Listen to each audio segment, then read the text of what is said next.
Esta es la tarde en el continente americano. Cuando anochece en Europa y amanece en Asia, así cae la tarde en el continente americano y transcurre la noche y el amanecer en el resto del mundo. La tarde. Hola, bienvenidos a la tarde de NTN 24, el canal de las Américas. Soy Idania Chirinos. Como siempre, un gusto y un compromiso compartir el programa con ustedes. Pero también es cierto de que para hacer esa reconstrucción y hacer ese nuevo comienzo, hay guerras que dar. ¿Saben cuáles guerras hay que dar? Las guerras que hay que dar son las guerras contra la delincuencia y el narcotráfico. Saliendo a terreno, la gente nos dice que está cansada de que la asalten, de que no pueda vivir segura.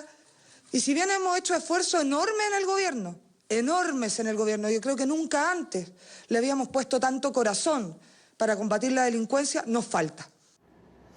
No habrá justicia, no habrá paz si no hay justicia.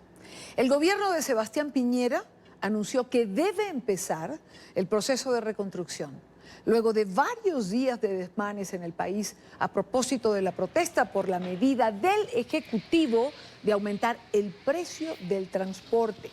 La intendenta de la región metropolitana, Carla Rubilar, ofreció una conferencia de prensa en horas de la tarde, en la que habló sobre los violentos que siguen afectando la obra pública.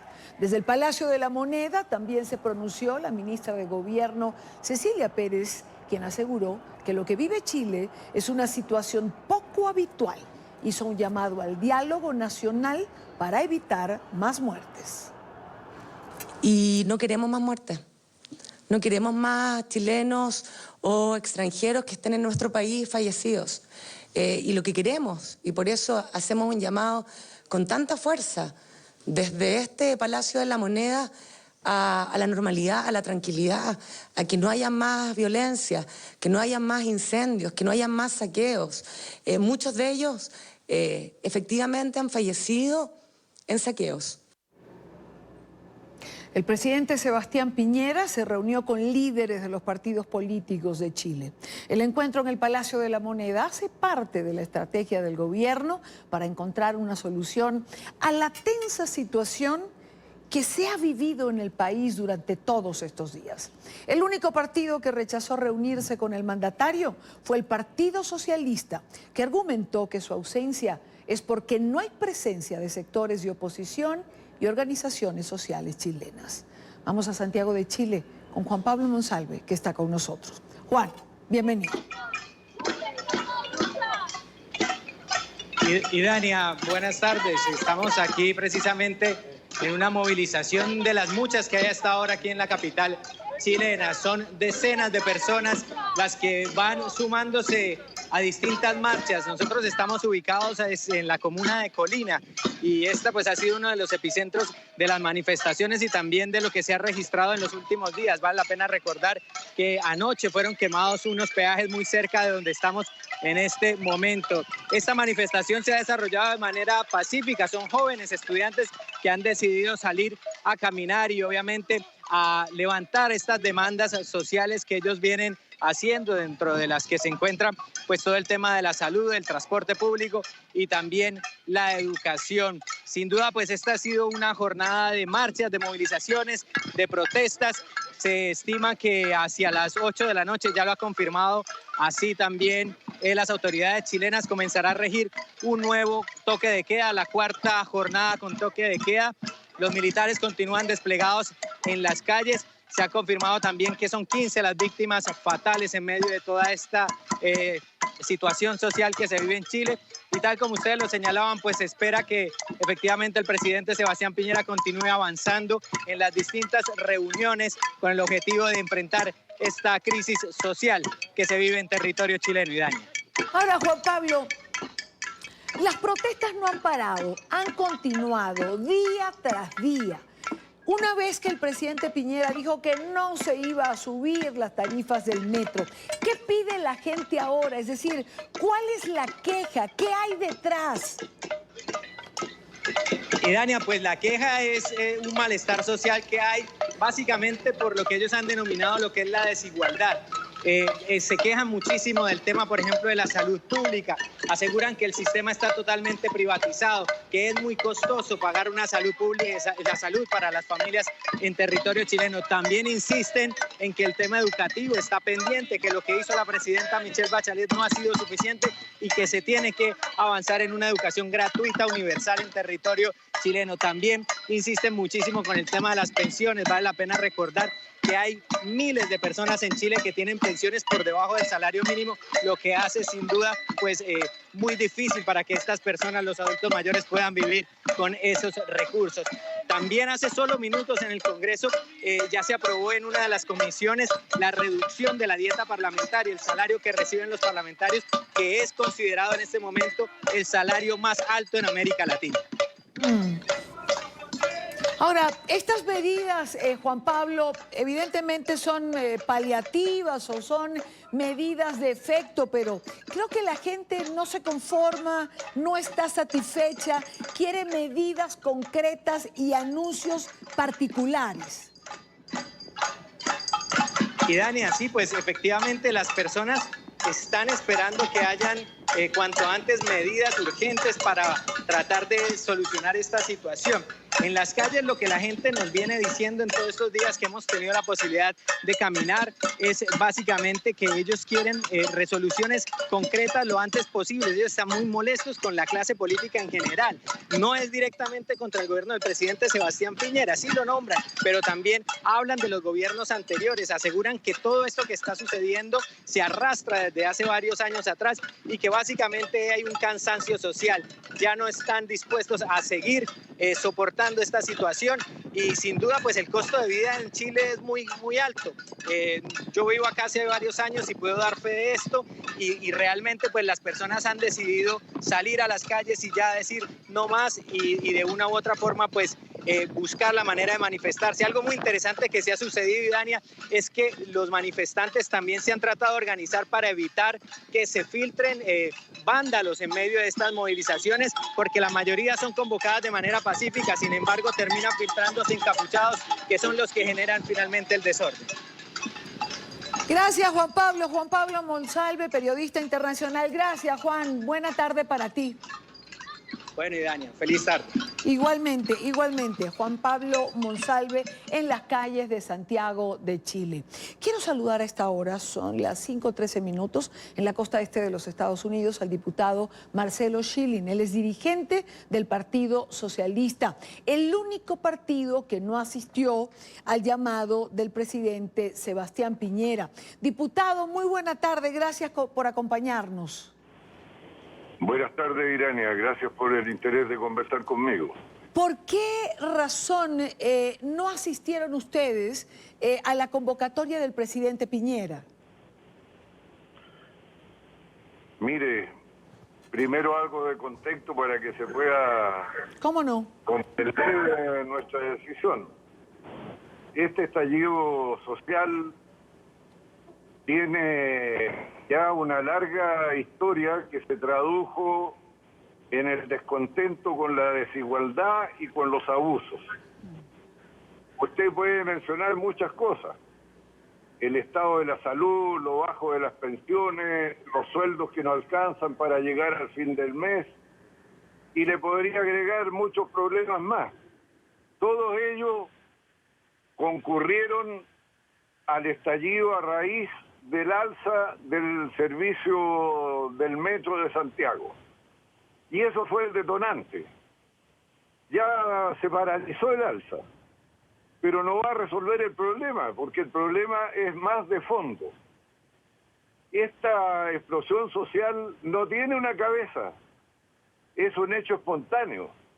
En Chile no existe una organización política capaz de hacer que se movilice la ciudadanía desde el extremo norte del país, la ciudad de Arica, hasta el extremo sur del país, la ciudad de Magallanes, pasando por todas las intermedias, porque hasta en los pueblos más pequeños se ha dejado ver el descontento.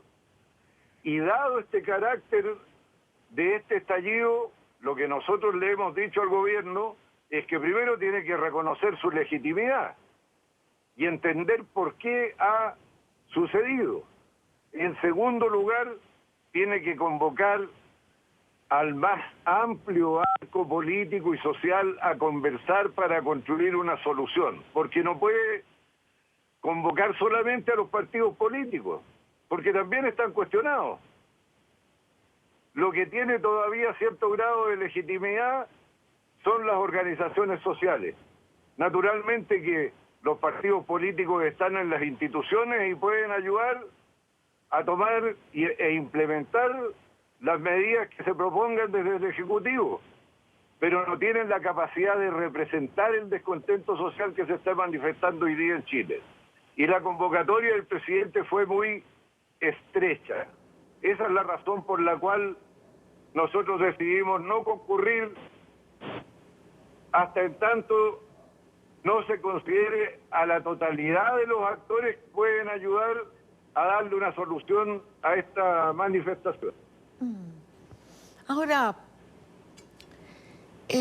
señor Schilling, este malestar social que ha estallado en Chile, evidentemente no se gesta de un día para otro. Es un malestar que tiene que venir de muchos años atrás. ¿Qué pasó? ¿En qué momento se descuidó al ciudadano? ¿En qué momento las prioridades sociales no estuvieron en primera plana? Y hablo de otros gobiernos, como el gobierno de Bachelet, por ejemplo. Es decir, esto no viene de un día para otro. No, sin duda que es un acumulado de descontento que data de mucho tiempo, como dice usted. Pero en el caso, por ejemplo, del último gobierno de la señora Michelle Bachelet, ella llegó con un programa súper claro: aumentar los impuestos para devolverle el carácter gratuito a la educación de Chile. E hizo ambas cosas. Pero claro, la derecha la criticó fuertemente por el aumento de impuestos, la relativa desaceleración de la economía chilena le fue imputada al alza de los impuestos y de ahí se le calificó de mal gobierno. Naturalmente que ello ayuda al descontento social. De hecho, en las elecciones recién pasadas, en rechazo a lo hecho por Michelle Bachelet y en rechazo a su eventual continuidad, fue elegido Sebastián Piñera, que es el actual presidente, pero al mismo tiempo es un gran empresario, representante de los sectores que la gente considera que han abusado. Porque en Chile la mayor parte de la provisión de los servicios, incluso públicos, es hecha por el sector privado. Entonces el malestar es general, con el agravante de que en el actual periodo de gobierno se dijeron cosas que son completamente desatinadas, desafortunadas, para calificarlas suavemente, como por ejemplo, si está descontento con el alza del metro, levántese más temprano para pagar la tarifa más barata. Un ministro de Salud que dijo que la gente llegaba temprano a los consultorios no para obtener una hora para ser atendido, sino que para ir a conversar y hacer relaciones sociales. La reforma tributaria que le devuelve 800 millones de dólares a los sectores más acomodados del país. Naturalmente que estas medidas exacerbaron el descontento social hasta la explosión por el alza de 30 pesos en la tarifa del metro. Ahora, diputado Schilling, hay que encontrar una salida, es decir, pierde Chile también con una circunstancia como la que está atravesando en este momento. Mire, yo creo que hay gente que se anticipa más que otras a los acontecimientos. Por ejemplo, usted mencionó a alguien en la entrevista anterior que se estaba aprobando ahora la rebaja del sueldo parlamentario, de la dieta parlamentaria. Sí. Bueno, ese proyecto yo lo presenté hace 3 o 4 años atrás. Lo dije que era necesario hace más de 5 años atrás. ¿Por qué? la rebaja de la dieta parlamentaria va a resolver los problemas de injusticia, de agobio, de pobreza. No los va a resolver. Pero es muy irritante para la ciudadanía la diferencia en cómo viven los parlamentarios y cómo vive la persona común. Es una medida de salud pública, no es una medida para resolver los problemas económicos y sociales que tiene el país. Y recién ahora se reacciona y se aprueba. Mañana seguramente se va a ver en la sala de la Cámara de Diputados y se va a confirmar la aprobación que hizo hoy día la Comisión de Constitución, Legislación y Justicia. Pero se reacciona tarde, como siempre pasa, porque en los que tienen la sartén por el mango piensan que no va a ocurrir nunca lo que está ocurriendo hoy día en Chile. A Chile no le ha ido mal. El año 1990 nuestra riqueza medida en el ingreso per cápita era de $5.000. Hoy día es de 25.000. La hemos multiplicado en un 500%, con todo lo que ello ha significado. Por ejemplo, en progreso material, en 1990 en Chile circulaba 1 millón de vehículos, Claro. contados los tractores. Sí. Hoy día circulan 5 millones. Sí. Con todo lo que eso significa, democratización de los fines de semana, de las vacaciones, del acceso a esparcimiento. Sin embargo, los niveles de desigualdad y de abuso se mantuvieron. Y eso es lo que ha terminado por irritar hasta el cansancio a la población que ha salido a manifestar su enojo con la situación. Diputado Schilling, dirigente del Partido Socialista, Marcelo Schilling, gracias por acompañarnos. Buena tarde para usted. Gracias a usted, Irenia. Buenas tardes. Igual para usted. El Partido Socialista, el único que no acató el llamado del presidente para la reunión con los distintos sectores políticos del país el día de hoy. Las protestas chilenas tuvieron su réplica en Argentina, frente al consulado de la capital, donde un grupo de manifestantes se enfrentó con las fuerzas de seguridad y varios periodistas resultaron heridos. Una de las reporteras que cubría esta manifestación es Penélope Canónico, periodista de Crónica TV en la Argentina, y esta hora está con nosotros. Penélope, bienvenida, buena tarde. No, muchas gracias a ustedes por el contacto. Comencemos por quiénes protestaban. Bueno, fue una convocatoria convocada, valga la redundancia, por la CTA y distintos grupos de distintas organizaciones sociales. Ahora, ¿qué fue lo que pasó? La organización empezó de forma totalmente pacífica, no había ningún problema, había muchos argentinos y muchos, incluso ciudadanos chilenos con residencia, sin ningún tipo de problemas. Pudimos trabajar durante 3 horas sin problema. La idea era justamente manifestarse en repudio al toque de queda, al estado de emergencia y a la situación de militarización que están viviendo en Chile durante todos estos días. Eso era el motivo legítimo de la manifestación. Claro. Ahora, ¿qué pasó? Que apareció la violencia dentro de esa manifestación que parecía o había sido pacífica. Bueno, esta violencia, de hecho, hoy hubo manifestaciones por parte de distintos organismos del Ministerio de Seguridad por lo que sucedió. Se habla de grupos radicalizados, anarquistas, infiltrados.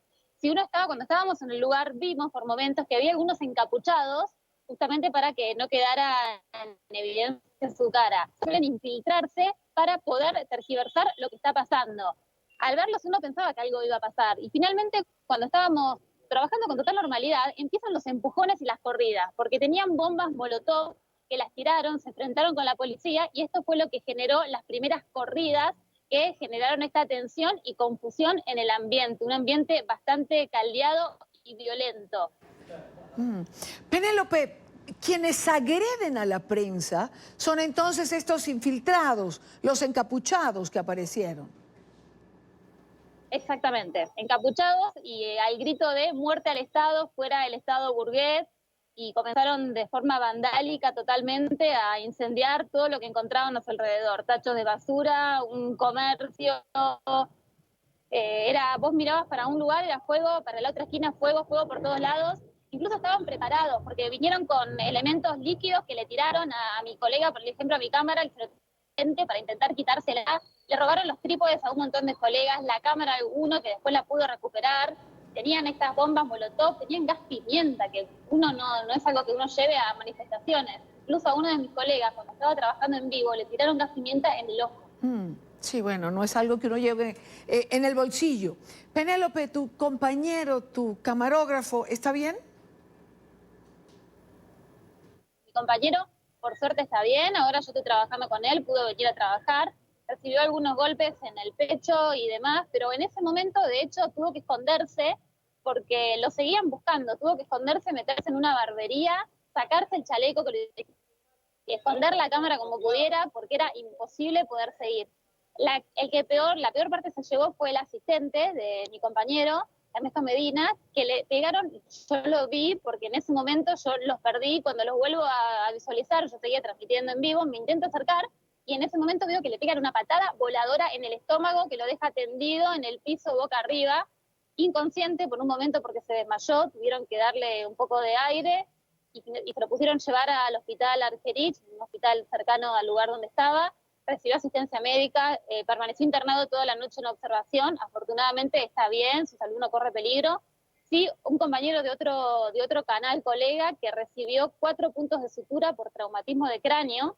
La verdad, la violencia fue terrible. Y los instrumentos de trabajo también, porque a compañeros que estaban trabajando en vivo les intentaron sacar los micrófonos, se llevaron el cubo nada más, los trípodes, bueno, la cámara de otro colega que la pudo recuperar, pero por suerte, más allá de estas lesiones, no hubo mayor peligro. Pues quiero agradecer a Penélope Canónico, periodista de Crónica TV en la Argentina, porque estas protestas de Chile se replicaban en Argentina frente al consulado. Gracias por estos minutos, por hacer un alto en la jornada y atendernos. No, por favor, a ustedes. Son las 4:27 minutos en Quito. Revisamos otros temas que son parte de la agenda informativa de este día. Es noticia el inicio de un paro nacional de maestros por 48 horas en Venezuela. Lo hacen para exigir reivindicaciones salariales y mejoras en el sector educativo. La medida afecta a cerca de 5 millones de estudiantes. Este es un informe de Oliver Fernández en Caracas. Los maestros y profesores se apostaron frente a la sede del Ministerio de Educación. Al menos 17 estados del país paralizaron sus actividades académicas. Según representantes de la Federación Venezolana de Maestros, el paro se está cumpliendo casi en 90%. El paro, podemos decir, hasta los momentos que ha sido exitoso. Mira, nosotros queremos lograr muchas cosas. Lo primero, reivindicar el derecho a la educación de nuestros estudiantes. Que se les pague a todos los trabajadores de la educación todas las deudas que sostenemos hasta el momento. Las maestras le enviaron un mensaje a Nicolás Maduro, quien supuestamente pretende poner a los colegios como campos de producción. Bueno, Nicolás Maduro, ¿qué te crees tú, vale? ¿Tú crees que las escuelas son factorías? ¿Que los niños van a estar produciendo? Para restituir un aparato productivo, un aparato industrial que tú y tu antecesor destruyeron. Pues no, porque eso se llama explotación infantil y eso está penado en las leyes venezolanas. Los padres y representantes apoyan el paro. Están cansados de ver cómo los niños se desmayan por no comer. Ni siquiera pueden cantar el himno en el patio, porque eso de repente viene un niño que se desvanece. Las madres de familia tienen vergüenza de decir, no estoy mandando al niño con el desayuno. Lo callan y lo mandan así. Y después en la escuela es que uno se da cuenta. Maestras que se solidarizan con los niños y prefieren dejar de comer para ayudarlos. Llevas la comida y le ves la cara a los niños y te da tanta lástima que se las prefieres dar. Y uno también está pasando trabajo, necesidades y penuria. Pero ellos no saben desde cuándo no comen. Las madres señalan que son muchos años de oscuridad al punto que la academia está desapareciendo. Es como estar en la caverna. yo puedo educar a mi chamo en la casa, pero eso no es la solución. Si el régimen de Nicolás Maduro no cumple con las reivindicaciones salariales de los maestros y profesores y las garantías de alimentación para los alumnos, no se descarta que este paro nacional de actividades se prolongue de manera indefinida. Es la información que manejamos desde Caracas. Continúen con más de la tarde de NTN 24. Es noticia la nueva jornada de protestas estudiantiles en Costa Rica. Los estudiantes se tomaron el casco central de San José para exigir la derogación del acuerdo firmado por los propios rectores universitarios para reducir el presupuesto destinado por el Estado para las casas de estudio superior. El gobierno anunció que tenía una propuesta, pero los estudiantes se niegan a escuchar opciones para obras de infraestructura educativa. Hemos estado días previos trabajando en buscar e identificar alternativas en rutas de salida para atender las preocupaciones que tienen los universitarios y las universitarias de Costa Rica. De manera que con las autoridades universitarias y con los representantes estudiantiles esperamos poder encontrar en el mismo día de hoy esos acuerdos y esas soluciones. Es noticia la incertidumbre en Bolivia por la desconfianza en los resultados preliminares de las elecciones presidenciales del pasado domingo. Los datos entregados por el Tribunal Electoral arrojan una sorpresiva ventaja de Evo Morales sobre su rival Carlos Mesa. Si esta diferencia no supera los 10 puntos entre los dos candidatos, como hemos dicho, el día de ayer habrá segunda vuelta electoral el próximo 15 de diciembre. Como seguramente todos ustedes ya saben. En las últimas horas se han registrado disturbios en varias ciudades. Los manifestantes denuncian fraude. Seguidores y detractores del presidente Morales se enfrentaron en las calles de La Paz, sede del gobierno. Las manifestaciones se extendieron a diferentes ciudades del país y terminaron en disturbios.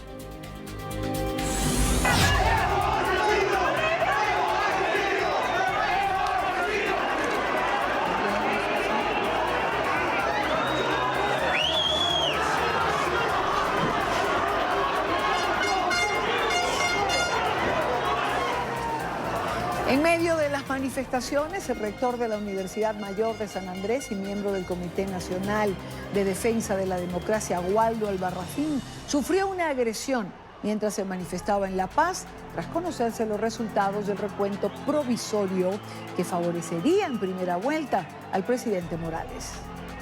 Este es un día aciago para la democracia boliviana. Se ha consumado el fraude por el candidato Evo Morales, que nuevamente ha vuelto a usurpar la soberanía del pueblo, nos ha vuelto a robar el voto, el derecho a decidir con nuestro voto quién va a ser el presidente de Bolivia, y eso porque obviamente ese voto en la segunda vuelta se iba a inclinar a favor de Carlos Mesa.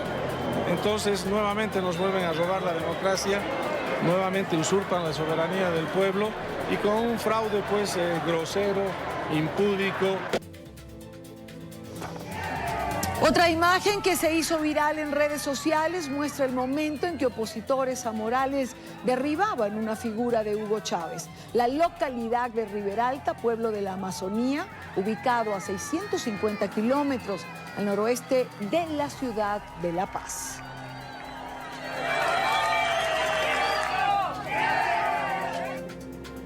El candidato opositor Carlos Mesa sigue firme en su exigencia de publicación de los resultados. Aseguró que el gobierno, con su decisión de burlar de nuevo la voluntad del pueblo, es el único responsable de la violencia que amenaza a Bolivia. De manera arbitraria, de manera discrecional y obviamente por órdenes del gobierno de Evo Morales, el Tribunal Supremo Electoral ha interrumpido al 83% del recuento de votos del TREP la información. Nosotros sabemos positivamente que el Tribunal Supremo Electoral tiene la información del TREP y le exigimos que la haga conocer al país. Con el 100% de los votos del TREP tendremos claramente establecido que no hay posibilidad alguna de segunda vuelta. En la región de Santa Cruz, el Comité Pro Santa Cruz llamó a un paro cívico que comienza a regir en la noche de hoy.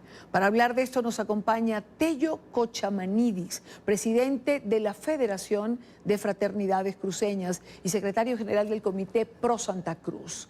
Muy buena tarde, gracias por acompañarnos. ¿Cómo está? Muy buenas tardes, un gusto escucharla. Señor Kochamanidis, ¿qué se decidió en la asamblea que tuvieron en el transcurso de la tarde? Bueno, evidentemente lo que estamos viviendo hoy en Santa Cruz y en Bolivia toda es a consecuencia de todo lo que el gobierno viene irrespetando. Primero, violando la Constitución Política del Estado. Segundo, el referéndum del 21 de febrero del 2016. Luego, el Tribunal Supremo Electoral, el Tribunal Electoral. Y bueno, hoy fuimos a una votación donde el único binomio que participaba ilegalmente era el del MAS, el señor Linera y el señor Morales. Y bueno, una vez más el pueblo triunfó en las urnas en un espíritu totalmente democrático. Decidimos por una Bolivia libre, por una Bolivia democrática, y hoy por hoy el gobierno no quiere reconocer que pese a un fraude inminente, y así también lo confirmó la OEA, no han podido llegar al puntaje que necesitaban para ganar directamente, y tiene que haber una segunda vuelta, y el gobierno no está reconociendo eso. El gobierno, al contrario, está militarizando los departamentos. Han habido enfrentamientos con la policía. En otros lugares la policía ha decidido no participar, como es el caso de Potosí, de Sucre. Entonces, ya el gobierno ha mandado militares a Santa Cruz, aquí al departamento de Santa Cruz de la Sierra. Y bueno, lo único que estamos haciendo toda la población, toda la ciudadanía, es defender nuestro voto. Por eso es que hoy, una vez más, entramos a un paro, pero a un paro ya indefinido. En un año hicimos 4 paros, hemos hecho marchas, huelgas, y el gobierno no ha dado el brazo a torcer en su ilegalidad. Lo único que nosotros exigimos es que se respete la Constitución y que se respete una vez más el voto del ciudadano. Señor Kochamanidis, ¿a qué sectores van a participar de este paro? Mire, la reunión que tuvimos hoy fue bastante grandiosa, ya que... ¿Aló? Le estoy oyendo.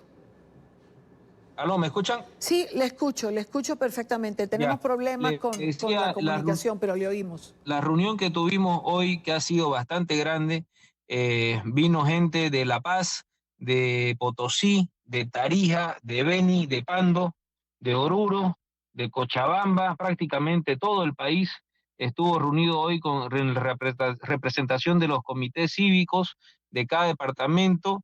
También se nos unió el CONADE, que es el Consejo Nacional por la Democracia, y en la ciudad de Santa Cruz, la gobernación del departamento, la alcaldía municipal, la alcaldía de los municipios, las 15 provincias representadas por su comité, y obviamente las instituciones de la sociedad civil, como es la Federación de Fraternidades Cruceñas, a la cual yo represento.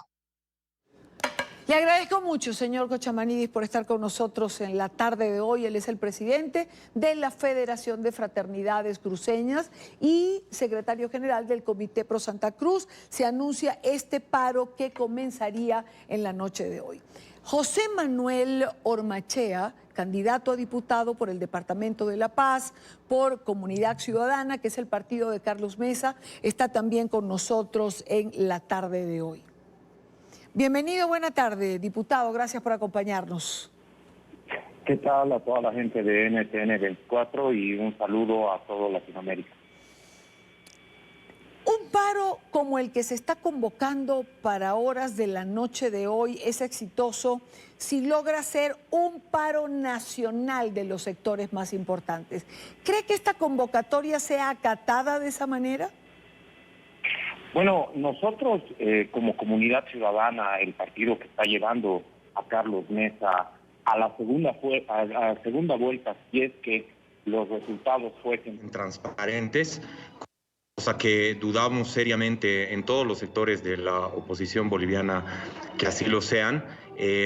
Pensamos que es totalmente legítimo la movilización de todos los sectores, los cívicos, los activistas, los jóvenes, para exigir al gobierno del Movimiento al Socialismo de Evo Morales y además al Tribunal Supremo Electoral de que no se consume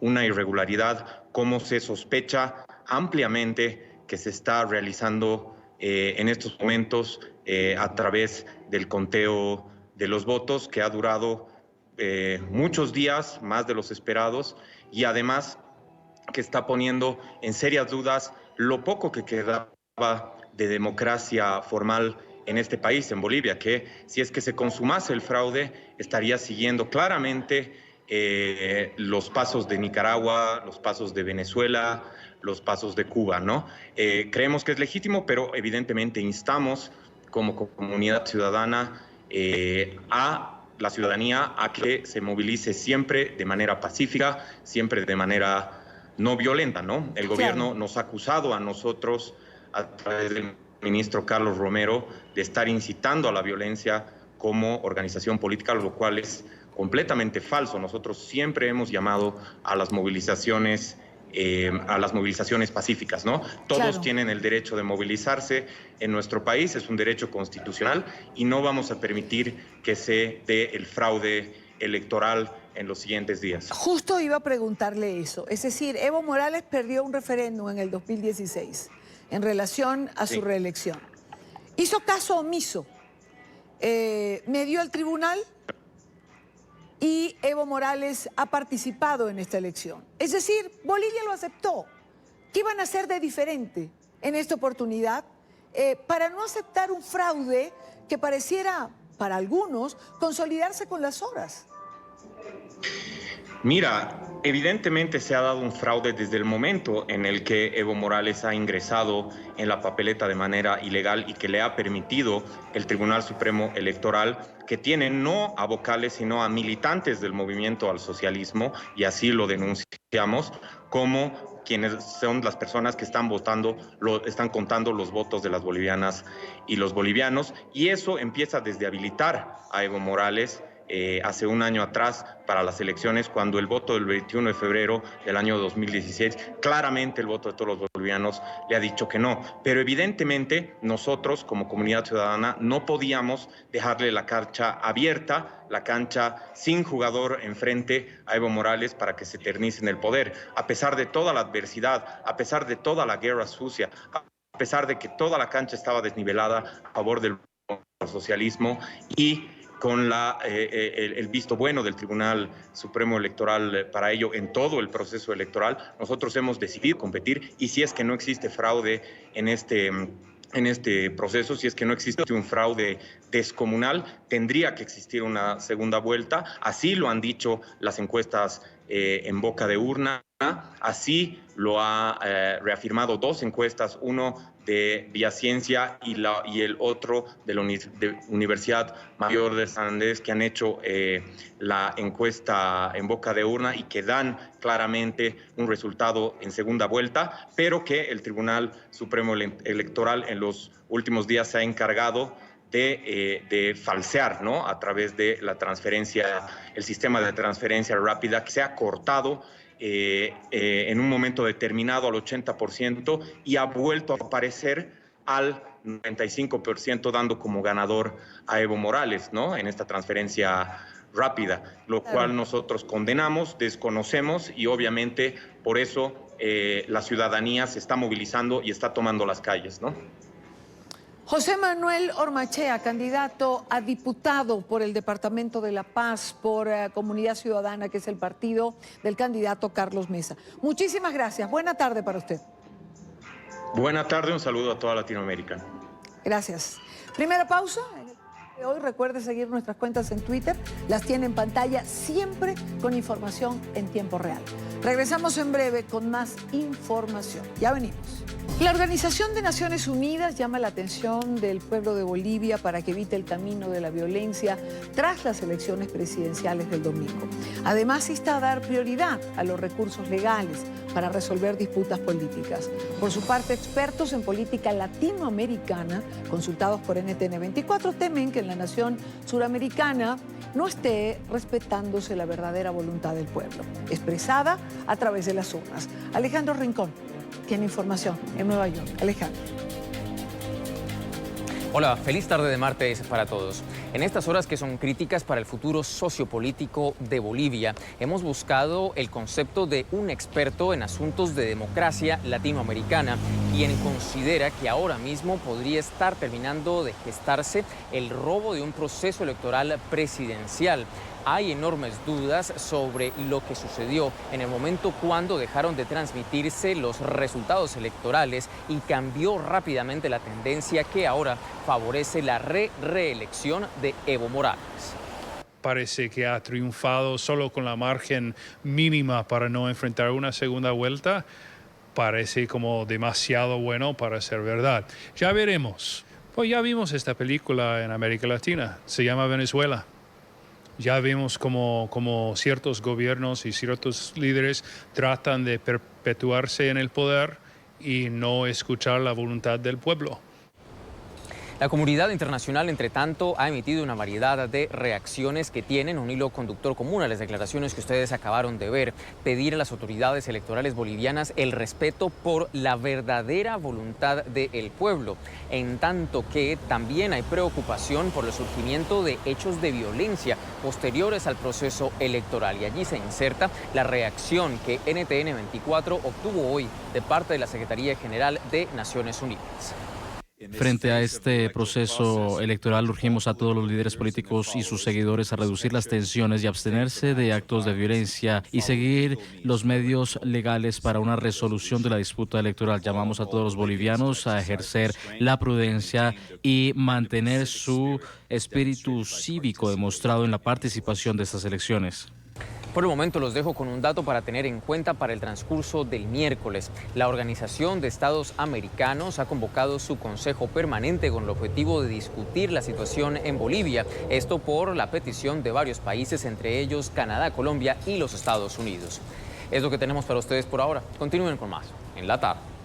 Gracias, Alejandro, gracias por la información. Son las repercusiones de lo que ocurre en Bolivia en los organismos internacionales. Son las 5:54 hora costa este. El gobierno de los Estados Unidos avanza en la configuración de una nueva política migratoria con la que extenderá la recolección de material genético de inmigrantes. No solo podría empezarse a tomar el ADN de quienes son detenidos tras cruzar la frontera del país, sino también de quienes solicitan asilo. Está con nosotros Alex Galvez, él es abogado de inmigración. Abogado Galvez, bienvenido, buena tarde para usted. Buenas tardes a todos. ¿Cuál es el primer análisis que hacen ustedes de este anuncio en relación al ADN que para muchos tiene vinculado necesariamente una violación a la privacidad, si se quiere? Sí, nosotros pensamos obviamente que este presidente está una vez más causando una restricción a las libertades de las personas que vienen a los Estados Unidos para ejercer un ejercicio legal, que es venir a los Estados Unidos para pedir asilo. Que los caractericen como delincuentes y tengan que dar ADN, eso es una violación de la privacidad de esa persona. La Constitución de los Estados Unidos dice que aunque eres indocumentado, las protecciones de la Constitución se aplican a esa persona. Para poder obtener este tipo de información sin el consentimiento de la persona, técnicamente es una violación de la Constitución y deberían de tener una orden de cateo. Pero esta administración se está aferrando que cualquier persona que entre indocumentadamente a los Estados Unidos van a ser sujetos a que le quiten el ADN. Otra preocupación, por ejemplo, en relación a esto, abogado Galvez, es ¿qué va a hacerse con esa información? Por ejemplo, ¿va a ser archivada la información de alguien que no tenga antecedentes criminales o penales de ningún tipo? Lo que está diciendo esta administración para justificar esta violación de privacidad es que lo están tomando para poder comprobar que estas personas no son delincuentes. Ahora, eso es contra lo más básico de las leyes de Estados Unidos, que la presunción de inocencia. Simplemente porque una persona viene a los Estados Unidos a pedir asilo no quiere decir que son delincuentes. Repito, están ejerciendo un derecho, pero esta administración quiere clasificar a todas esas personas como delincuentes y así es como justifica el quitarles esta información tan privada. Y sí, absolutamente lo van a archivar en un banco de información para poder usarlo en el futuro.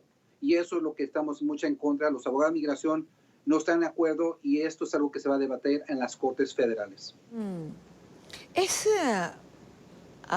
continuar con esta política de sembrar terror, de asustar, de alguna manera intentar sembrar el miedo para que simplemente no se vaya a los Estados Unidos?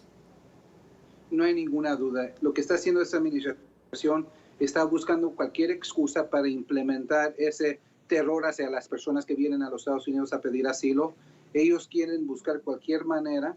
Si causa que menos gente venga a los Estados Unidos de Centroamérica, de México, de Sudamérica para pedir asilo, lo van a hacer. Como lo hicieron cuando separaron a las criaturas de los papás, esa es otra manera de poder inculcar ese miedo.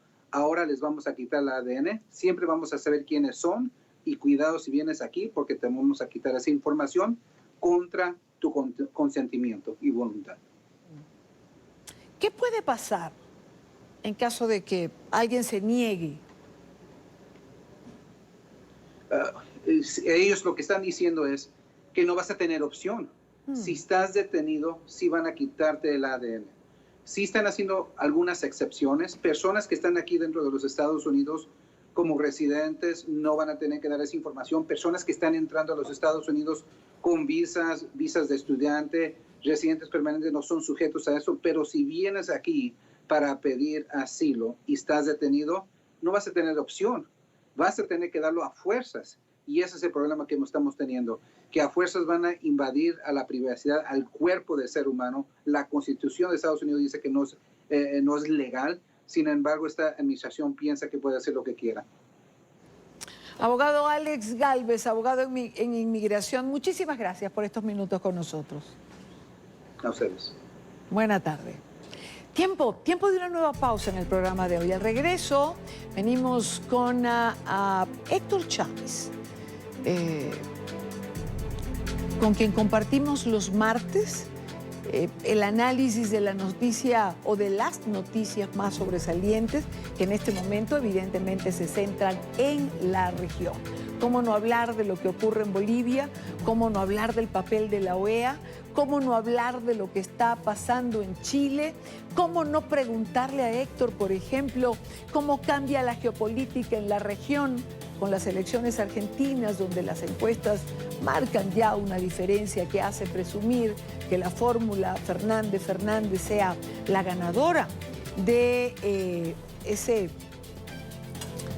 elección que va a definir de una forma u otra el futuro de los argentinos? De esto y más al regreso en la tarde de NTN 24. Quédese con nosotros.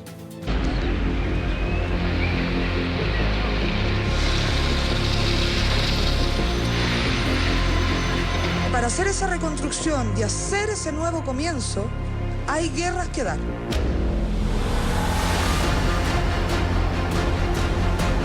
No queremos más muertes. No queremos más chilenos o extranjeros que estén en nuestro país fallecidos.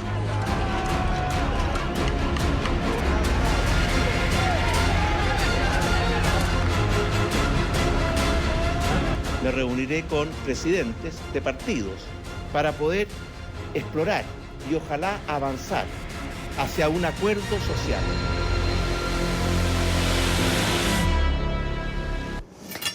Dos noticias acaparan la atención en la región. Hablamos de ellas en la primera parte del programa y lo haremos en esta parte. Veíamos imágenes de la primera. Al sur del continente, Chile vive horas de intensas protestas que han llegado a la violencia en las calles. El presidente Piñera se ha reunido el día de hoy con los partidos políticos intentando buscar soluciones a la crisis que ya cobra 15 vidas en suelo chileno. La otra, un poco más al norte del hemisferio, en Bolivia, en medio de la expectativa por el resultado de la elección presidencial del pasado domingo. Luego de que el Tribunal Supremo Electoral suspendiera y reanudara el conteo, los ciudadanos salieron a las calles a protestar, denunciando el fraude.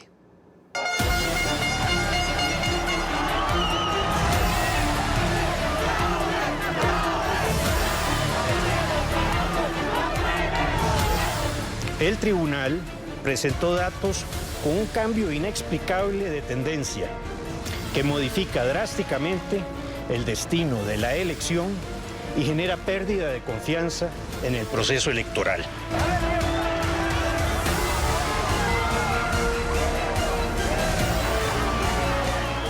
Su dictadura no va a durar y que este pueblo que está aquí no le va a permitir que sigan cometiendo atropellos. ¡Viva la democracia! ¡Que viva!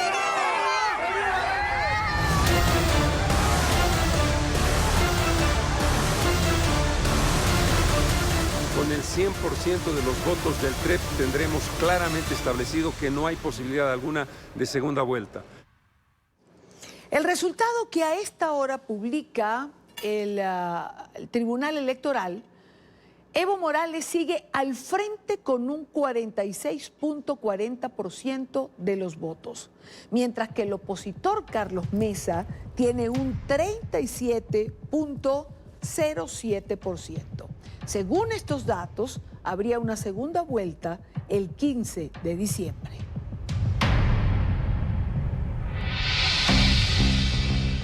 Seguimos en Bolivia, en Cochabamba. Convocan a un masivo cabildo ciudadano porque Fabiola Chambi, de nuestra cadena aliada La Voz de América, tiene más información y está con nosotros. Bolivia vive un clima de tensión e incertidumbre 48 horas después de haberse realizado las elecciones generales. Anoche se registraron varias movilizaciones ciudadanas que derivaron incluso en actos vandálicos y hoy en diferentes puntos del país las ciudades amanecieron bloqueadas. La polémica surgió debido al conteo rápido que se realizó el día domingo, que abría la posibilidad a una histórica segunda vuelta entre el presidente Evo Morales y el candidato de la oposición, Carlos Mesa. Este conteo fue interrumpido y reanudado el día lunes, cambiando el panorama y dando como vencedor a Evo Morales en la primera vuelta. Las reacciones no se dejaron esperar. Carlos Mesa pidió a la población defender el voto y la democracia, mientras las organizaciones sociales que respaldan al candidato del oficialismo, Evo Morales, aseguraron que defenderán este triunfo en primera vuelta. Para hoy, aquí en Cochabamba, centro de Bolivia, está convocado un masivo cabildo ciudadano en el que se prevé la manifestación de todos los ciudadanos para esto que han denominado fraude electoral. Pero también hay un llamado para que desde mañana, desde las 0 horas del miércoles, se proceda a un paro nacional. Este es el panorama que se vive en Bolivia, un panorama complicado que esperemos tenga solución en los próximos días, a la espera de los resultados oficiales de las elecciones generales. Fabiola Chambi, Voz de América desde Bolivia para NTN 24. Muchísimas gracias a nuestra colega de la cadena aliada La Voz de América. En nuestros estudios en Washington nos acompaña Héctor Chamis, profesor en el Centro de Estudios Latinoamericanos de la Universidad de Georgetown, columnista de Infobae de NTN 24 y ya nuestro analista permanente en la tarde. Héctor, bienvenido, gracias por acompañarnos. Hola Idania, un gusto para mí estar aquí contigo los martes o cualquier otro día. Bueno, normalmente los martes, a veces la rutina se nos altera por la dinámica de ambos, pero fíjate que además ya nos preguntan en Twitter, ya te preguntan en Twitter a qué hora va a ser el análisis que vas a presentar, Héctor. Sí, sí. Así es. Si en 2016 Evo Morales no tomó en cuenta el voto popular, burló la decisión ciudadana en relación a su reelección, ¿por qué no lo haría en esta oportunidad?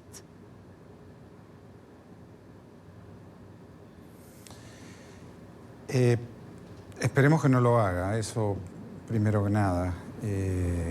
Tal vez ahora tenga menos margen de maniobra para burlar la voluntad popular.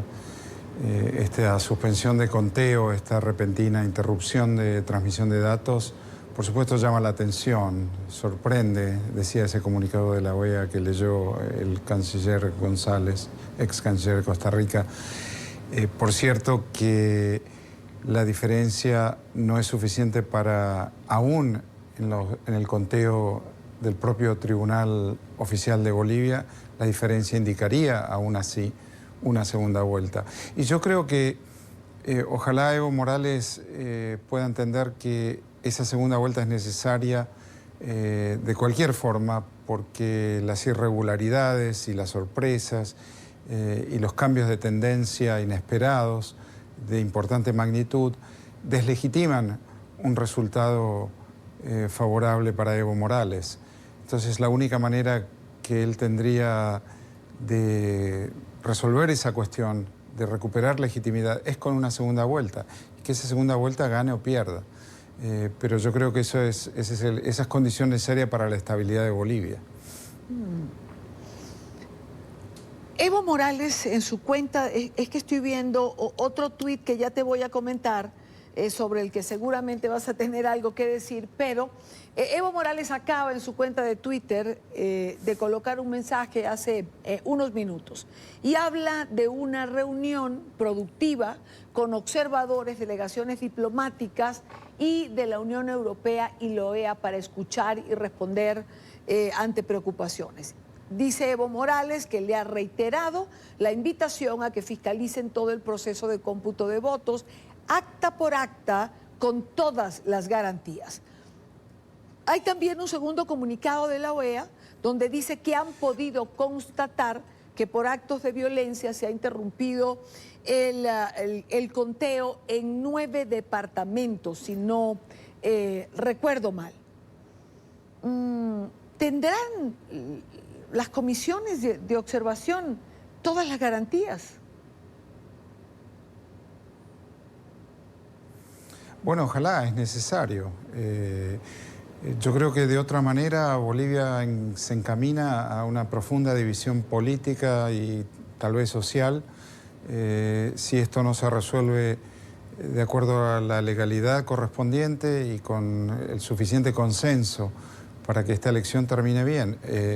Enhorabuena si esa propuesta es genuina por parte de Evo Morales, enhorabuena, y que se lleve adelante y que se les dé las garantías y que sea cual fuera ese examen, esa posterior fiscalización de los votos acta por acta, que ambas partes entonces se avengan a aceptar ese veredicto, de manera tal que pueda recuperarse la estabilidad que hoy Bolivia no tiene, evidentemente, porque un sector político de la sociedad, el no oficialista, se siente vulnerado en sus derechos y probablemente con razón.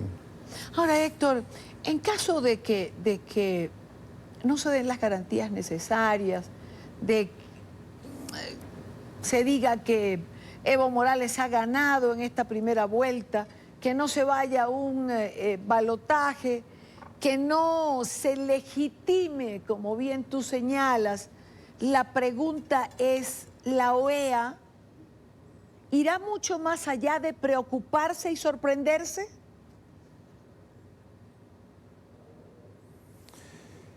Bueno, la OEA en su comunicado señaló las irregularidades y bueno, la palabra sorpresa en lenguaje diplomático es sinónimo de desagrado, de desconfianza. La palabra sorpresa es tal vez aceptable, la cual en el lenguaje diplomático es necesario mantener.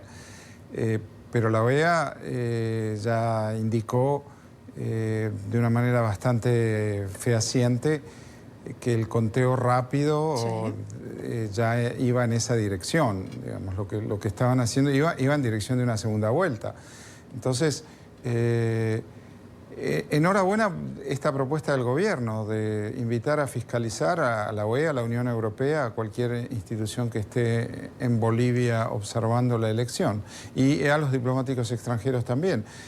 Si el gobierno acepta eso y se aviene a esa determinación, a esa conclusión, bueno, estaremos en un terreno mucho más estable y mucho más legítimo para Bolivia y para ambas partes, ¿no? Para Mesa, el candidato que sería partícipe de la segunda vuelta, y para Evo Morales. Claro, claro. Esto más allá dime, sí. No, termina, por favor. No, esto más allá del hecho que en lo personal estoy en desacuerdo y lo he escrito miles de veces en diferentes textos, con la manipulación de las reglas constitucionales para beneficio del presidente de turno, que eso es lo que ha hecho Evo Morales. El problema es que Evo Morales no es la excepción en la región. Son muchos los presidentes que lo han hecho.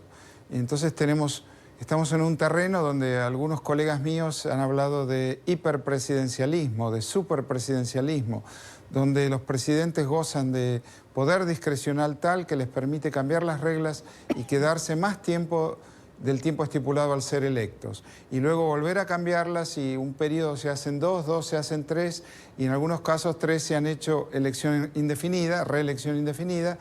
Y por supuesto que estoy en desacuerdo, eso se convierte en definitiva en un sistema autoritario, un presidente sin alternancia y se convierte en un déspota. Claro. Al final del proceso. Y hay cualquier cosa pero menos la desgracia democracia. es que, de vuelta, exactamente, pero el problema es que no es solamente Evo Morales que lo ha hecho, no es solamente la izquierda, si Evo Morales es la izquierda, no es solamente la izquierda que lo ha hecho, también lo ha hecho la derecha, también lo ha hecho el centro, también lo ha hecho Menem en Argentina, también lo ha hecho Fernando Enrique Cardoso, que es el campeón de la democracia, lo ha hecho en Brasil. Oscar Arias en Costa Rica fue el primero en invocar la reelección como un derecho humano. Es triste porque Oscar Arias es un estadista de fuste, de gran credibilidad internacional. Bueno, ha abierto la puerta para que otros continúen ese ejemplo. Y los otros son Evo Morales, que utiliza la misma terminología. Y es desafortunado, pero los malos ejemplos son bastante frecuentes. Claro, claro. Ahora, quedándonos en el caso que nos ocupa, que es Bolivia, quiero compartir contigo y con nuestra teleaudiencia un tuit sobre el cual quisiera un comentario. Porque tiene que ver con lo que estamos hablando de la OEA, pero aparece el expresidente Ernesto Samper, el expresidente de Colombia, y dice que la OEA no tiene derecho a desconocer los resultados de las pasadas elecciones en Bolivia, legitimando una segunda vuelta. Pedimos respeto por el Tribunal Supremo Electoral y los resultados definitivos de los comicios que hasta hoy indican una victoria del presidente Evo Morales. Esto dice el expresidente colombiano Ernesto Samper. Yo acabo de ver, justo lo tenía nuestro equipo de producción en pantalla, los resultados actualizados del Tribunal Electoral. Y no hay un margen allí que dé ganador a Evo Morales. No sé si es que el expresidente Samper tiene alguna información que nosotros no tenemos, Héctor. Es una buena pregunta, es una hipótesis válida. Ernesto Samper no tiene credibilidad, todos sabemos por qué. La OEA está allí porque fue invitada por el gobierno. Toda observación electoral de carácter internacional tiene la invitación del gobierno que organiza las elecciones, de la OEA o de la Unión Europea. Y por supuesto que eso es importante para los países porque les otorga credibilidad y legitimidad al resultado electoral. Los países se benefician con eso. Colombia, que es el país de Samper, también tiene a la OEA observando sus elecciones. Entonces, el presidente Samper, si está hablando, ya sea porque tiene información o porque está avanzando una estrategia política, bueno, no lo sabemos. Hoy lo que sabemos es que esta invitación se cumpla, a que se fiscalice, se revisen todas las actas y los observadores internacionales lleguen a un veredicto que el gobierno acepte y cumpla, sea cual fuere, y eso le dará credibilidad a este proceso y recuperará la legitimidad que ha perdido, dadas las protestas que se observan en muchos lugares del país. Dejemos Bolivia a un lado, digamos que es noticia en desarrollo, habrá que saber qué resultados finalmente dará el Tribunal Electoral, y me imagino que a partir de allí pues habrán posiciones tanto dentro como fuera. Creo que el pueblo boliviano además se está movilizando por primera vez, eso es importante. Han habido varias confrontaciones, se anuncia una huelga desde Santa Cruz. Tendremos que ver con qué convocatoria cuenta. es, como digo, noticia en desarrollo. Vayamos a Chile. ¿Qué está pasando en Chile, Héctor?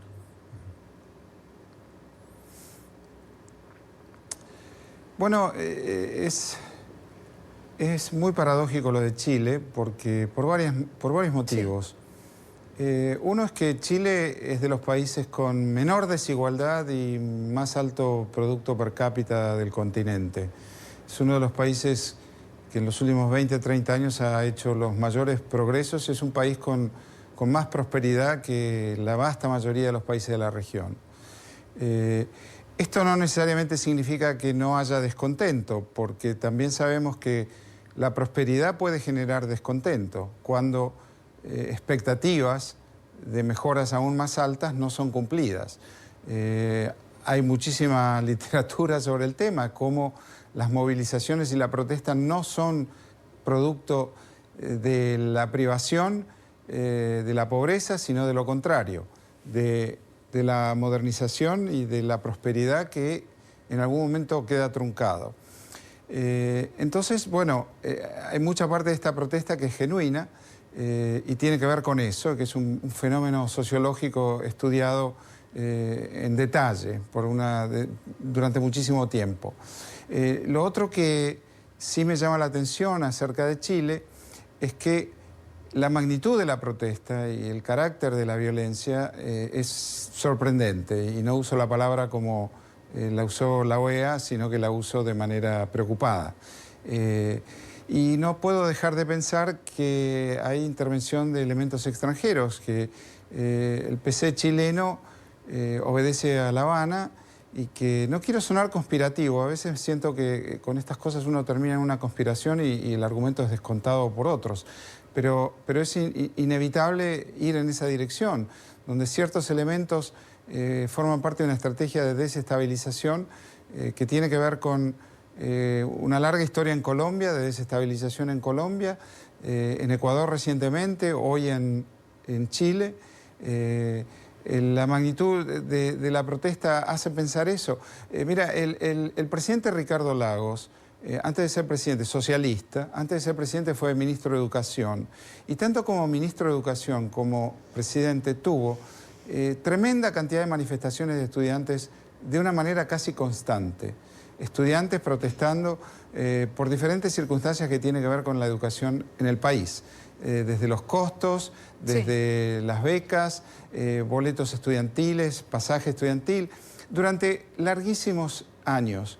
Bueno, nunca los estudiantes en aquellos momentos fueron a incendiar estaciones de metro, nunca fueron a destruir locales comerciales, nunca prendieron fuego a buses aparcados en determinados lugares de diferentes ciudades. Sí.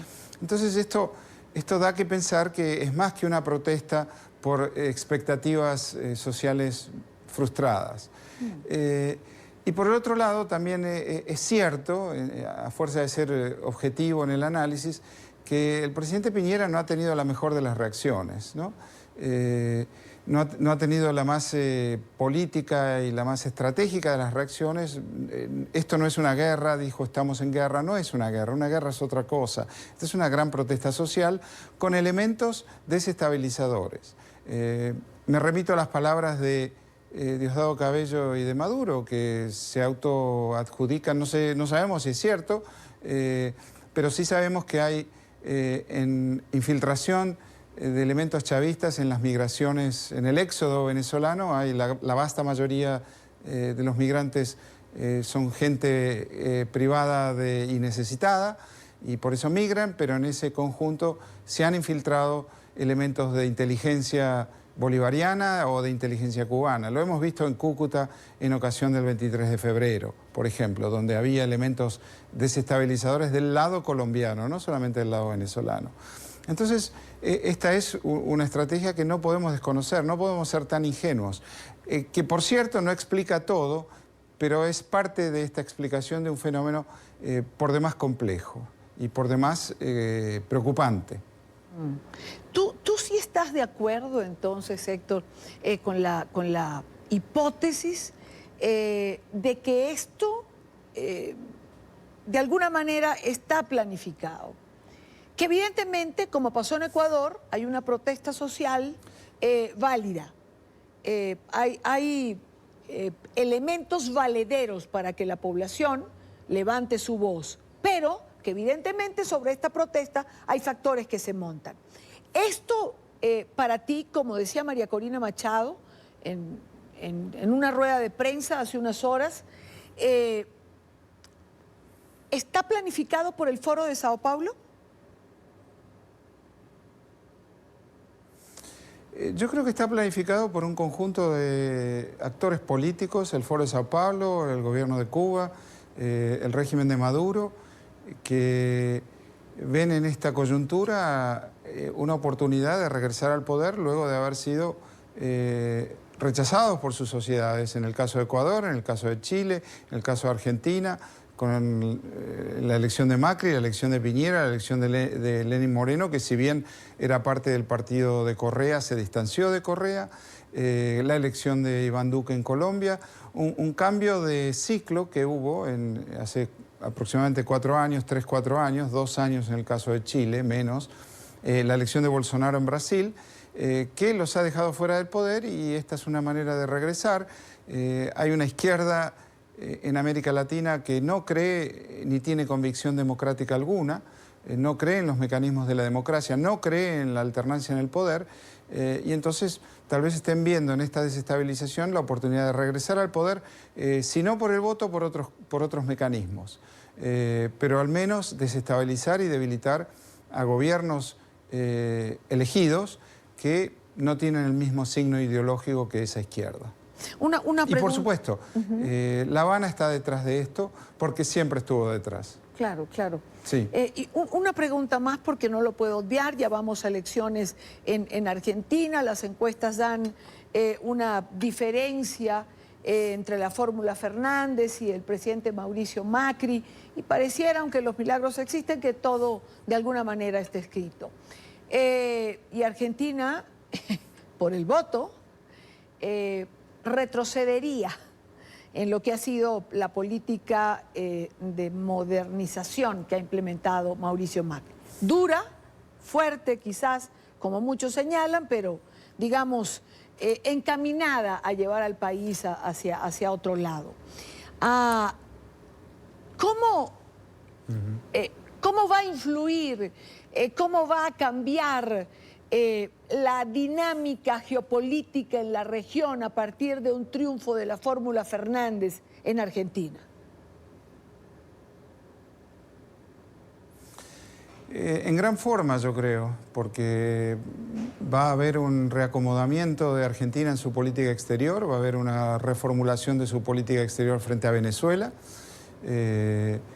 y eso va a debilitar los intentos diplomáticos que hasta ahora hemos tenido, llevados adelante por un grupo de países que uno puede llamar de derecha o de centro, de lo que quiera. Algunos en su momento también han sido de centro-izquierda, pero sin duda eso va a generar ese cambio.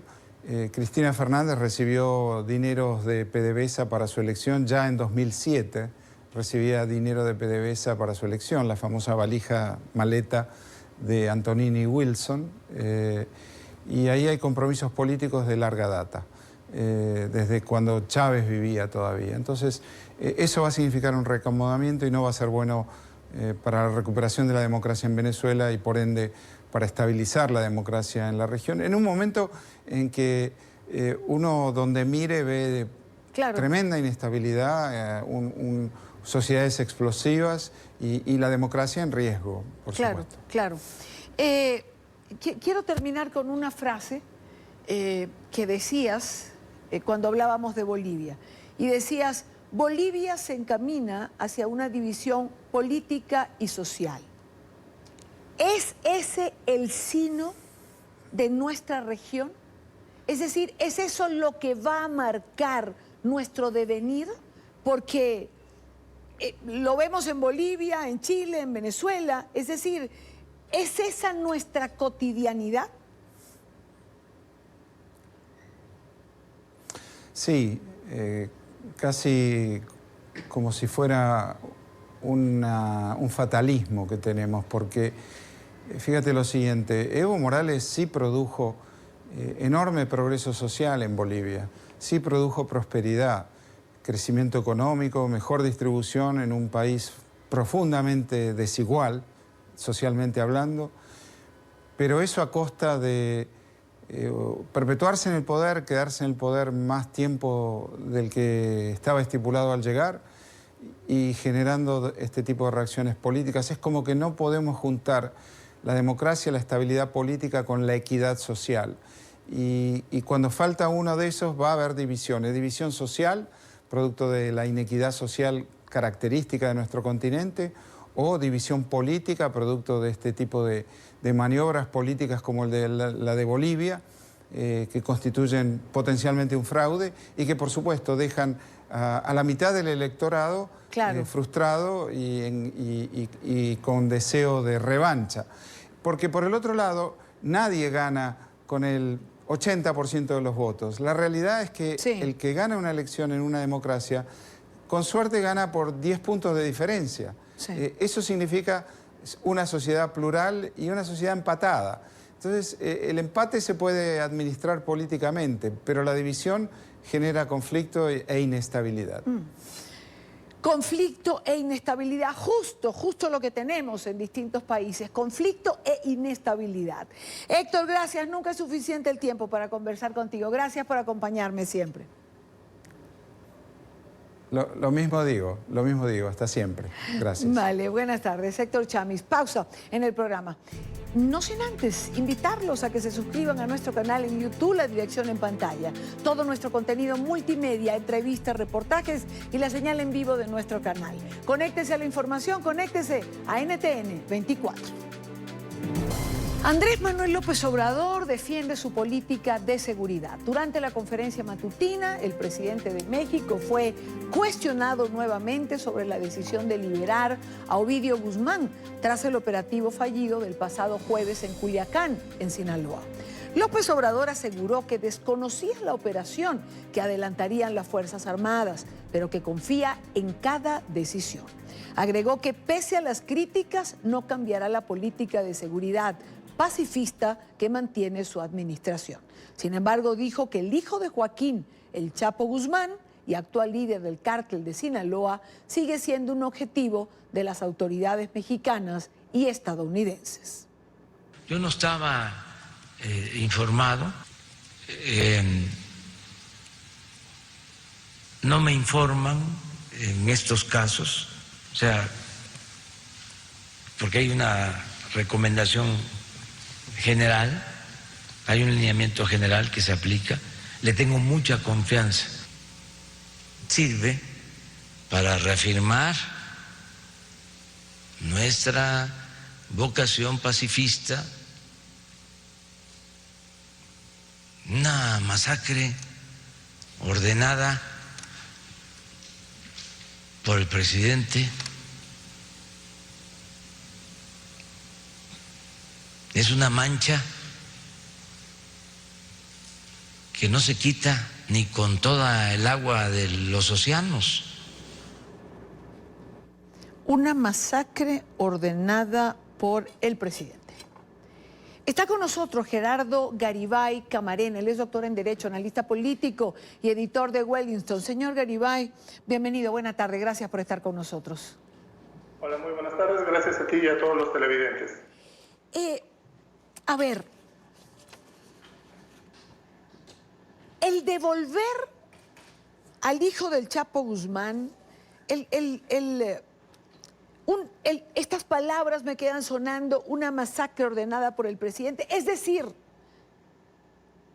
el Estado mexicano o el crimen organizado, en este caso el cártel de Sinaloa, ¿está de igual con el Estado? Porque eso es lo que uno pudiera pensar después de eso. Es decir, lo devuelvo para evitar una masacre. Lo devuelvo y evito una confrontación, porque además es una confrontación que no voy a poder controlar. Así es exactamente. ¿Qué fue lo que sucedió? Una serie de errores desde cómo se planea el operativo, se hacen mal las cosas en todos los niveles, en términos de comunicación social, en términos, por supuesto, de logística, y el gobierno pierde esencialmente el control de los acontecimientos el jueves en Culiacán. Entonces, al quedar completamente superados por los acontecimientos, acaban optando por una decisión que es jurídicamente discutible, pero que es políticamente e incluso moralmente adecuada, entre comillas, que es pues dejar ir al hijo de este conocido narcotraficante para evitar no hubiera sido en realidad una masacre del gobierno, como dice Obrador, sino hubiera sido una masacre de los grupos del crimen organizado que el gobierno no hubiera podido impedir, porque el gobierno tenía en esos momentos en Culiacán aproximadamente 40 personas, 40 entre soldados y guardias nacionales, para hacerle frente a 200 o 300 delincuentes. Era algo simple y sencillamente ridículo, algo estratégicamente absurdo. ¿Qué deja esto sobre la mesa, señor Garibay? Es decir, usted dice, vemos desde una mala planificación, ya comenzando por allí, uno dice, bueno, hay fallas de inteligencia, comenzando por esto, luego 40 funcionarios contra quién sabe cuántos, no hay coordinación, siendo un tema tan importante y tan presente en lo que fue el discurso preelectoral de López Obrador y ya como presidente, ¿por qué no se logra articular una política pública acorde con la situación que vive México? Porque hay una incompetencia sistemática en el gobierno federal. Es algo que hemos ido viendo durante el gobierno de López Obrador, acciones que no sabemos si son mala fe o son incompetencia, y se ha repetido la semana pasada en Culiacán. Efectivamente, como lo señalas, no hay una coordinación. Hoy Obrador sale y dice que no estaba enterado del operativo en Culiacán. El primer día, cuando sucede esta batalla, digamos, 5 horas después sale el Gabinete de Seguridad del Gobierno Federal a decir que se habían encontrado por casualidad al hijo del Chapo. Al día siguiente resulta que siempre no, que sí había una orden de arresto. Primero el presidente dijo que él había tomado la decisión de liberarlo y que él conocía todo el tejimaneje del operativo. Ahora resulta que al presidente le avisan hasta el mero final del conflicto. Es una situación en la que realmente ya no sabemos qué está pasando. Estamos en un estado de absoluta incertidumbre los mexicanos, porque hay 5 o 6 versiones distintas, algunas de las cuales incluso las está manejando la prensa internacional. The Economist traía una versión hoy en la mañana, el New York Times publicaba una versión en cuanto a que pudieron haber sido no 1, sino 2 de los hijos del Chapo los originalmente arrestados, y que luego el otro fue el que negoció la liberación de vídeo. Hay rumores en cuanto a que los narcotraficantes habían amenazado con masacrar a las familias de los militares en Culiacán. Es decir, tenemos como 6 o 7 versiones de lo que pasó, pero no tenemos una versión oficial clara de qué pasó. Y eso, la impresión que nos da es de que ni siquiera el propio gobierno federal sabe qué es lo que sucedió. López Obrador prometió cambios importantes en materia de seguridad pública. De hecho, hace 6 meses se comprometió a que hoy, 22 de octubre, íbamos a ver ya resultados en materia de seguridad pública, y por supuesto no vemos nada. Y queda claro que Andrés Manuel está rebasadísimo en cuanto a la seguridad pública. Es un tema que no conoce, en el que no se ha querido meter, y básicamente, de hecho, si ves a su gabinete de seguridad y a su fiscal general, pues esencialmente son funcionarios reciclados de gobiernos anteriores. Él no ha encontrado, y realmente parece que no es su prioridad en términos reales, prácticos de gobierno, el enfrentar a los cárteles. Y sin embargo, el tema de los cárteles es que no puedes simple y sencillamente cerrar los ojos y pretender que no están ahí.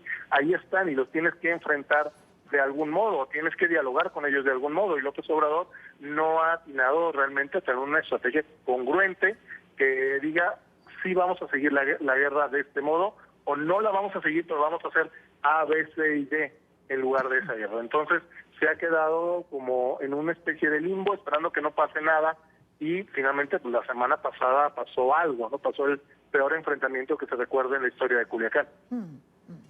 Bueno, pasó que además, si hoy había dicho el presidente que íbamos a tener resultados, lo que hay es un Estado que para muchos ha hecho el ridículo frente al crimen organizado.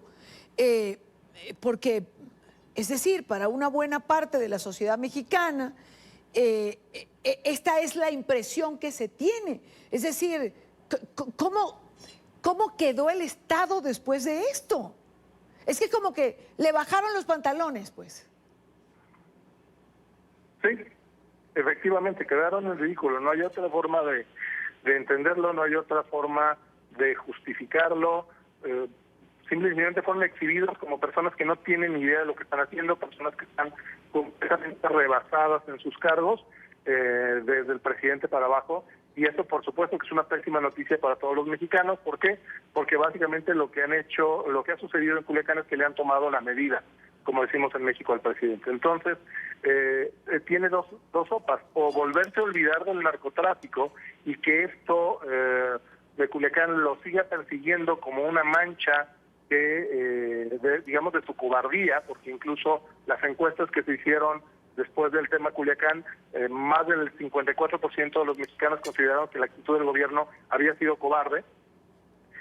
Entonces puede quedarse con esa mancha de cobarde y con sus plumas blancas, o puede asumir una actitud más proactiva con el riesgo de empeorar las cosas, porque queda claro que no tiene en su equipo a las personas que le puedan realmente ayudar a plantearle bien cara a estos grupos del crimen organizado.